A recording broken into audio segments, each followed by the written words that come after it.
திரு பழனிசாமி அவர்களோட பர்சனாலிட்டி என்னன்றதை புரிஞ்சுக்கிறதுக்காக நான் இதை சொல்கிறேன். 21 சட்டப்பேரவை தேர்தலுக்கு திரு பழனிசாமி பிரச்சாரத்தை தொடங்கியது அக்டோபர் 2020. ஞாபகம் இருக்கா? நம்ம கூட கேட்டோம், அப்போ இவ்வளோ சீக்கிரமாக தொடங்க மாட்டாங்களே அப்படின்னு சொல்லிட்டு. இப்போ எதிர்கட்சியாக இருந்து தொடங்கலாம் ஒரு ஆள். கரெக்டாக அப்போது தான் யார் முதல்வர் வேட்பாளர் என்ற பஞ்சாயத்தை தொடங்குகிறது. கரெக்டாக மதுரையில் திடீரென்று போஸ்ட் முளைக்கும், ஓபிஎஸ் அண்ணன் ஓபிஎஸ் முதல்வர் வேட்பாளர்னு. தேனியில் முளைக்கும், விருதுநகரில் முளைக்கும்.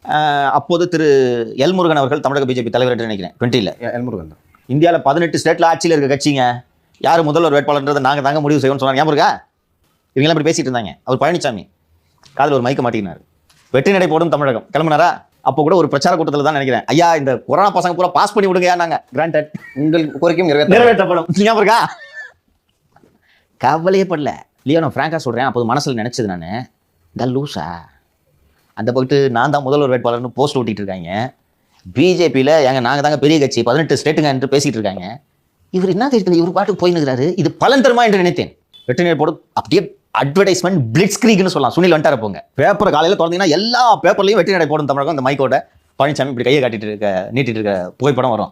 இந்த பக்கம் இது வரும், அந்த பக்கம் தொடர்ந்து ஒரு இங்கே பிரச்சாரம் அங்கே பிரச்சாரன்றது நடந்து கொண்டு இருந்தது.